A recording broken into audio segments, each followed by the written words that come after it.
So, what really drives Elon Musk? I mean, beyond the rockets, the cars, all of it.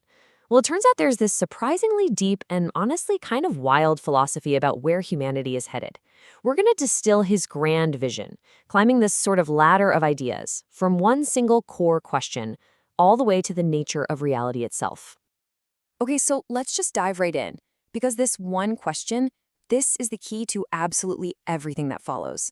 For Musk, all of his companies, from X to SpaceX, they aren't just businesses. They're his way of trying to answer this huge philosophical question that's been bugging him since he was a kid. So, where did that question lead him? Well, it led him to this conclusion he got from the sci-fi book The Hitchhiker's Guide to the Galaxy. And the idea is this: the universe itself is the answer. The real problem, the real challenge for us, is figuring out the right questions to ask. And to do that, he believes, humanity has to expand its collective consciousness, our shared brainpower and understanding. Okay, so how in the world do you expand the consciousness of an entire species? Well, if you're Elon Musk, the answer is pretty straightforward. You build the tools. You build things that are specifically designed to improve how information flows between all of us. And this slide is a perfect example of what he means. When you look at what he wants to do with X, what used to be Twitter, he's not trying to build what he calls a dopamine-generating video stream. The goal is way bigger than that. He wants it to be a global town square, a place that connects thinkers and writers, basically a nervous system for our collective human mind. And this idea, it goes way beyond just social media. It's the exact same thinking behind something like Starlink. The whole point is to get fast, reliable internet to the parts of the world that have been left behind.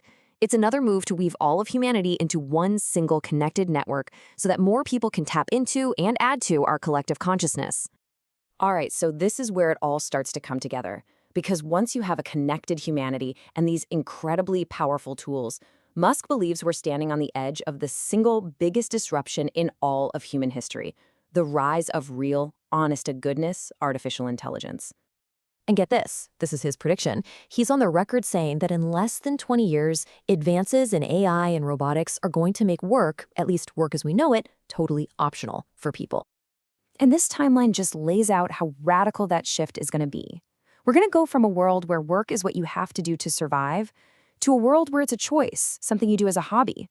He calls this future one of universal high income, a time of total abundance, where basically any goods or services you can dream up will just be available. Just stop and think about that for a second. What that really means. This isn't some small change. If you live in a world with no scarcity, where AI and robots can make anything for anyone, the entire foundation of our economy, the very idea of money itself, might just become totally pointless and fade away. So if AI can create a world of perfect abundance, that leads to an even bigger, much weirder question. What exactly is the reality we're in right now? This is where Musk's ideas climb to the final, most mind-bending level, and he starts questioning the very fabric of our existence. The way he explains this is actually with a pretty simple analogy. Just look at video games. 50 years ago, we had Pong, literally 2 lines and a dot. Today, we have these massive photorealistic worlds that millions of people live in online. If you just follow that line of progress, he argues, it's pretty much a guarantee that civilizations will eventually create simulations you literally cannot tell apart from reality. So if there are going to be millions, maybe billions of these perfect simulations, what are the odds that we just happen to be in the one single original base reality? According to Musk, the probability is pretty high that we're not. It's far more likely that we're living inside one of these super advanced simulations right now. Okay, so after that wild trip to the edge of reality, Musk brings it all right back down to Earth. For anybody out there who wants to build something useful in this reality, whatever it is, he has a really simple, really practical piece of advice. It all boils down to this. This is the core principle he keeps coming back to for any entrepreneur. Just be a net positive to society. Your fundamental goal shouldn't be anything other than creating useful products and services that actually help other people. So the big takeaway here is pretty clear. True value, whether we're talking about money or just your impact on society, is a consequence. It's not the goal itself. If you focus on making things that are genuinely useful, the money and the success, they just naturally follow. The focus has to be on what you contribute. So we've pretty much climbed Musk's entire ladder of abstraction here. We started with that deep philosophical question about the meaning of life. We saw how that shaped the tools he's building to connect us all.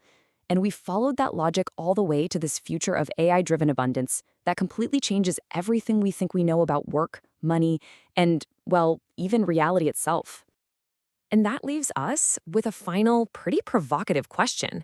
In a future of total abundance, where we don't need to work to live, what do we do? What gives life purpose?